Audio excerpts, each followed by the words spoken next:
Olá pessoal, meu nome é Nelson e esse é o De Frente com Texto, nosso canal de estudo da Palavra de Deus. Se o canal tem sido útil para você, se inscreva, deixe o seu like e ative o sininho. Isso vai te ajudar a ficar ligado quando nós enviarmos novos vídeos. O texto dessa semana é 1 Pedro capítulo 4, versos 7 a 11. E ele começa com uma afirmação muito interessante. O fim de todas as coisas está próximo.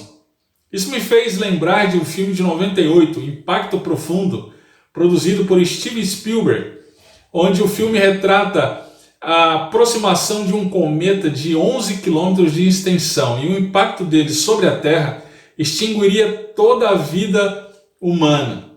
Bom, Pedro não está falando disso, mas ele está dizendo que o fim está próximo. Quais são as implicações da escatologia? Quais são as implicações do fim para nós seres humanos, em especial nós crentes? Vamos ver, vamos para o texto e ver o que a palavra de Deus tem a dizer sobre isso.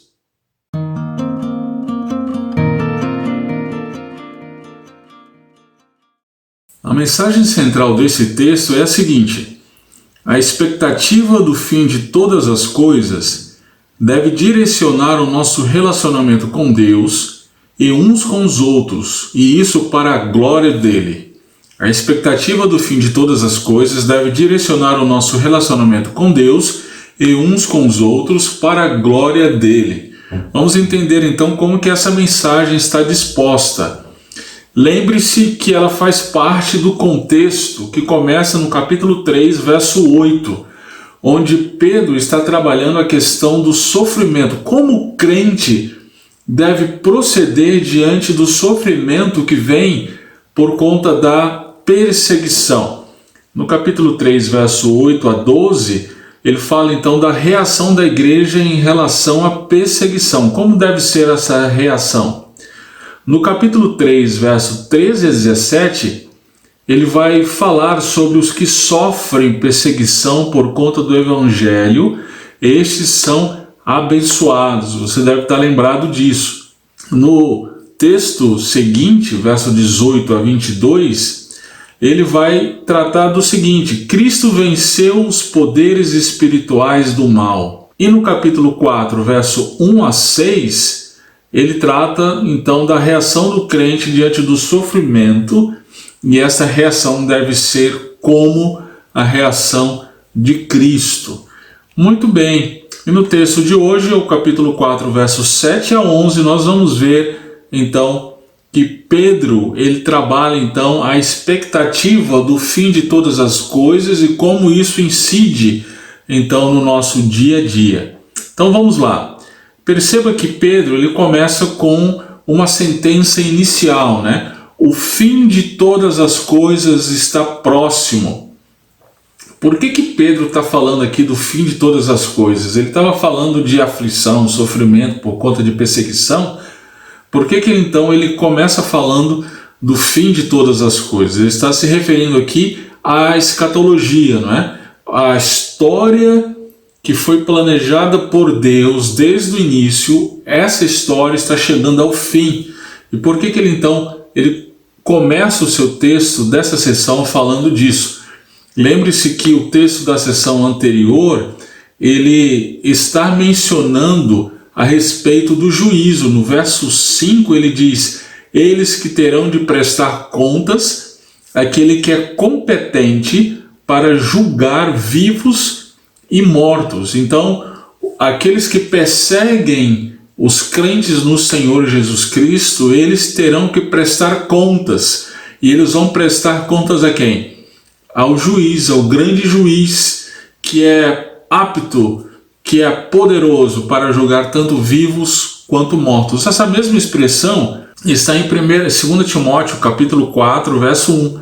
Eu te exorto diante de Deus e de Cristo Jesus, que há de julgar os vivos e os mortos pela sua vinda e pelo seu reino. Pois é, Paulo, ele diz que aquele que julgará os vivos e os mortos é Jesus Cristo. Jesus, ele veio como cordeiro, mas ele voltará. E ele voltará para julgar, voltará como juiz para julgar os vivos e os mortos. É por isso então que Pedro começa o seu texto com a sentença: o fim de todas as coisas está próximo. Muito bem, se está próximo, então, que implicações tem isso para a vida do crente? Olha lá o portanto, né?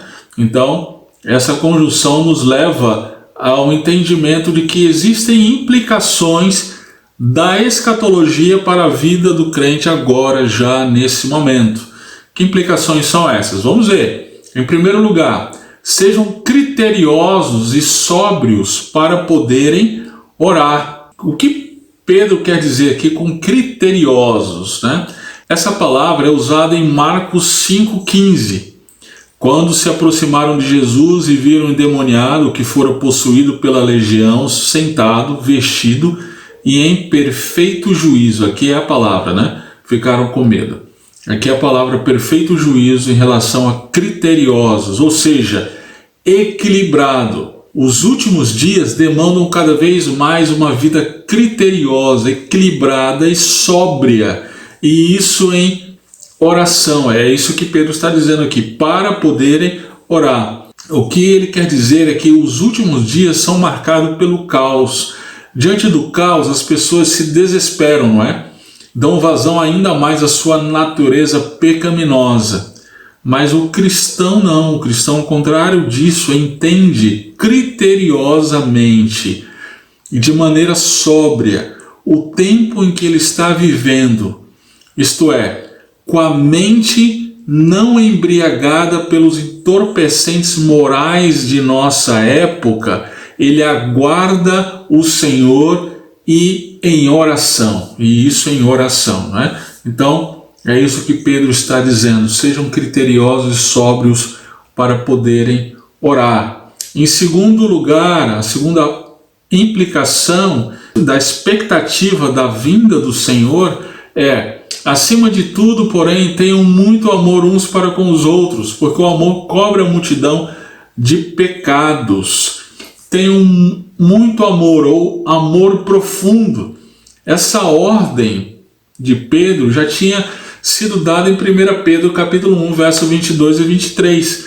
Lembra do texto? Ele diz: tendo purificado a alma pela obediência à verdade e com vistas ao amor fraternal não fingido, amem intensamente uns aos outros de coração puro, porque vocês foram regenerados não de semente corruptível, mas de semente incorruptível, mediante a palavra de Deus, a qual vive e é permanente. Perceba que a justificativa lá em 1 Pedro 1, 22 e 23, para o amor é que nós já fomos regenerados. Agora, aqui, Pedro, no capítulo 4, aqui no verso 8, Pedro ele vai dizer que esse amor ele cobre uma multidão de pecados. Pedro aqui faz uma alusão a Provérbios capítulo 10, verso 12, onde o autor diz: o amor cobre todas as transgressões. O que Provérbios e o que Pedro estão querendo dizer aqui? O que os dois autores querem dizer é ilustrado por Jesus em Mateus capítulo 18, verso 23, na parábola do servo incompassivo. A parábola é contada a partir da pergunta de Pedro. Você deve estar lembrado: Senhor, quantas vezes eu devo perdoar meu irmão? E aí Jesus, respondendo a Pedro, ele conta a parábola. O rei, ele mandou um servo que lhe devia 10.000 talentos pagar esta dívida. Ora, o servo pediu então pela compaixão do rei, e o rei então compadeceu-se e perdoou a dívida. Acontece que o servo, quando ele sai da presença do rei, ele encontra-se com o seu servo, e ali ele cobrou a dívida que esse servo dele tinha dele, né? E essa dívida era de 100 denários, ou seja, infinitamente menor do que os 10.000 talentos que ele devia ao rei. Acontece que, a despeito do pedido, do clamor daquele servo para com o seu senhor de perdão da dívida, ele foi incompassivo, então lançou aquele servo na prisão. Esta parábola, então, de Jesus nos ensina em relação ao amor, à expressão do amor, de perdoar aos outros. É por isso então que Pedro fala aqui que o amor ele cobre uma multidão de pecados. Ou seja, não é fazer vistas grossas ao pecado, mas perdoar uns aos outros. Isso cobre uma multidão de pecados. Muito bem, na sequência, Pedro diz: sejam mutuamente hospitaleiros sem murmuração.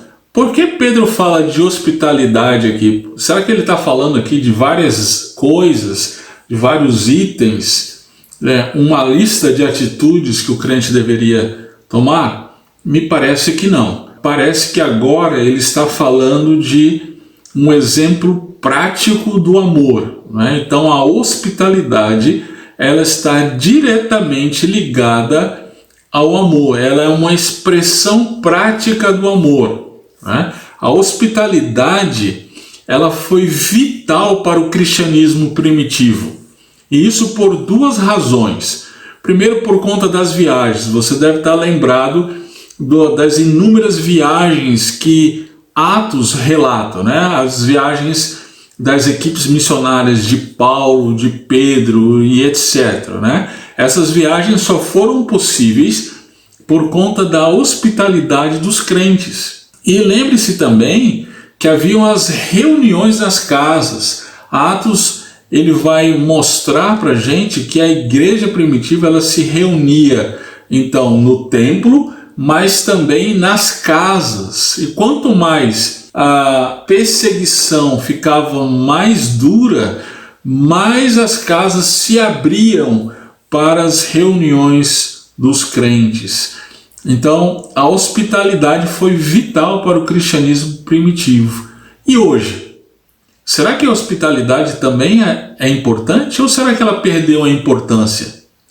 Talvez uma das grandes manifestações, irmãos, do individualismo moderno ocidental seja que as nossas casas estão fechadas para os irmãos, estão fechadas uns para os outros, né? Eu gosto da citação do Alexander Strauss no livro Encontrando Presbíteros e Diáconos, da editora Fiel. Diz assim: dificilmente teremos uma melhor característica do amor cristão do que na hospitalidade. Através do ministério de hospitalidade, podemos compartilhar as coisas que temos de suma importância em nossas vidas: família, lar, recursos, tempo e privacidade. Em outras palavras, através da hospitalidade, compartilhamos nossas vidas. Muito bom, não é? Então, aí vai a pergunta: estamos sendo hospitaleiros? Estamos demonstrando amor uns para com os outros? Agora, lembre-se que essa hospitalidade ela é sem murmuração, né? Quando nós praticamos a hospitalidade, nós somos expostos a falhas mútuas, né? E por conta disso, então, nós precisamos lembrar que essa hospitalidade deve ser praticada sem murmuração. Muito bem, o texto continua, Pedro exortando-nos agora a servir uns aos outros. Ou seja, se a hospitalidade é uma expressão do amor, o serviço também o é, né? E esse serviço, ele deve ser conforme o dom que cada um recebeu. Olha a palavra que ele usa mais embaixo: encarregado. Essa expressão ela aponta para a mordomia. Então, nós devemos administrar bem aquilo que nós recebemos, conforme o quê? Conforme a multiforme graça de Deus. Então, não é porque nós merecemos. Os dons que nós temos, os talentos que nós temos, não foi desenvolvido pela nossa própria capacidade, mas Deus nos deu de maneira graciosa. E essa dádiva é multiforme, tem muitas caras, tem muitas formas. Então existem aqueles que servem por meio da medicina, outros servem por meio da marcenaria, outros servem por meio da mecânica e assim por diante. Existem multiformas, graça de Deus. A questão é como nós temos administrado aquilo que nós recebemos do Senhor. Será que é de forma a servir uns aos outros ou tem sido para nos servir a nós mesmos? Aí vai uma pergunta para a gente pensar. E aí, então, Pedro segue o texto exemplificando a questão aí do serviço. No verso 11, se alguém fala, fale de acordo com os oráculos de Deus. A fala tem a ver com o serviço, né? De que fala Pedro está falando? Ele está falando aqui de pregação, está falando de ensino, de aconselhamento, são serviços. Agora, perceba o seguinte, assim como são serviços, então visa não a nós mesmos, mas sim ao crescimento do outro.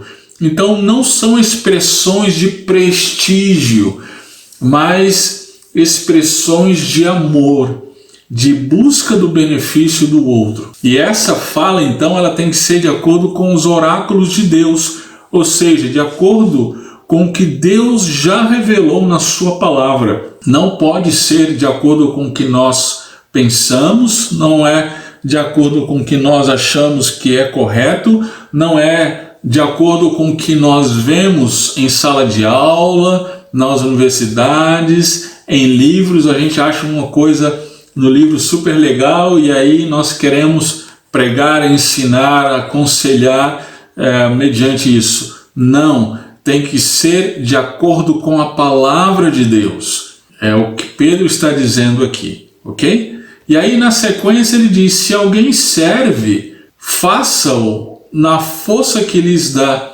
Esse serviço aqui ele vai tratar de uma forma mais específica. Ele já mencionou no verso 10, agora ele volta a falar do serviço e aqui parece que agora de maneira mais específica, uma vez que segue a expressão se alguém fala, né?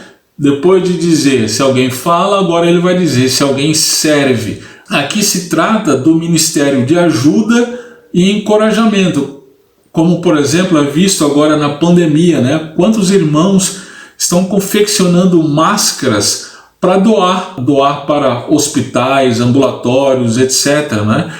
Distribuição de cestas básicas para famílias que sofrem o impacto financeiro da quarentena, ou até mesmo ligações, envio de mensagens de encorajamento, né? Quantas pessoas estão envolvidas nesse serviço? Muito bem, Pedro está dizendo aqui, se alguém serve, maravilha, faça isso na força que Deus lhe dá, ou seja, aquela graça que é multiforme, essa graça ela nos fortalece para servirmos uns aos outros. E qual o propósito disso? Para que em todas as coisas Deus seja glorificado. E isso por meio de quem? Por meio de Jesus Cristo. A operosidade do amor por meio do serviço do corpo de Cristo é Jesus Cristo operando em nós de tal maneira que Deus é glorificado. Então, a Cristo nós devemos dar a glória e o domínio para todos sempre. A Ele seja a glória e o domínio para todos sempre. Amém. Então, é exatamente por isso que Pedro, então, nesse texto, diz a cada um de nós, a expectativa do fim de todas as coisas deve direcionar o nosso relacionamento com Deus e uns com os outros para a glória dele. Mediante isso, vamos pensar em algumas coisas. Muito bem, algumas coisas para a gente pensar. Como que a expectativa do fim tem impactado o seu dia a dia? Será que você tem vivido como se aqui fosse a sua casa? Em segundo lugar, como nós temos exercido a hospitalidade sem murmuração, como nós acabamos de ver no texto? Um exemplo, o Prega Palavra, o ministério que eu atuo, ele tem crescido desde 2008 de uma forma fantástica. E esse crescimento só tem se dado por conta da hospitalidade dos crentes. Nós enviamos nossos professores, nós estamos há em torno de 70 cidades no Brasil, e esses professores ficam hospedados nas casas dos crentes, inclusive nos países que nós vamos, Cuba, Venezuela, Moçambique, Angola. Esses professores também ficam na casa dos crentes, aonde eles vão. Isso tem um impacto profundo no Evangelho e para os pastores, para os líderes que nós capacitamos. É o dom da hospitalidade. Então, algumas coisas talvez para você pensar, para encorajar você, para exercer aí a hospitalidade, mesmo agora em tempos de quarentena, né? Talvez você possa refletir nesse tempo em como você pode usar a sua casa para a glória de Deus, usar a sua casa para o crescimento, a expansão do Evangelho, a propagação do Evangelho, né? Então talvez assim que terminar a quarentena, convidar uma família para almoçar na sua casa. Quantas vezes você tem feito isso? Receber um grupo pequeno de estudo bíblico na sua casa. Voluntariar-se, talvez, para receber missionários ou até mesmo preparar refeições para pregadores visitantes. Você já deve ter ouvido falar de Francis Schaeffer, um dos maiores teólogos do século XX. Francis Schaeffer, americano, desenvolveu seu ministério na Suíça. Ele fundou o primeiro Labri em 1955. Labri significa abrigo. A ideia era que estudantes universitários iam até a sua casa e lá eram discipulados, recebiam encorajamento, instrução espiritual. E conta-se que a dona Edith Schaeffer, esposa do Francis Schaeffer, ela então acolhia esses estudantes com muito amor, com muito carinho. Fala-se até em relação a ela o seguinte: os pãezinhos de canela da senhora Schaeffer levou tantas pessoas a Cristo quanto os sermões do senhor Schaeffer. Como você tem exercido a hospitalidade cristã, a expressão do amor de Deus na sua vida por meio da abertura da sua casa? E, por fim, como você tem usado os dons que o Senhor tem te dado? Será que tem sido para si mesmo ou para a glória de Deus? Talvez você seja um mecânico, um farmacêutico, talvez você seja um médico. Enfim, os dons que Deus tem dado para você têm sido direcionados para a glória dele ou para a sua própria glória? Você tem sido um bom mordomo, um bom administrador daquilo que o Senhor tem dado a você? Que as nossas vidas apontem para o nosso Senhor e Salvador Jesus Cristo. Que Deus nos abençoe.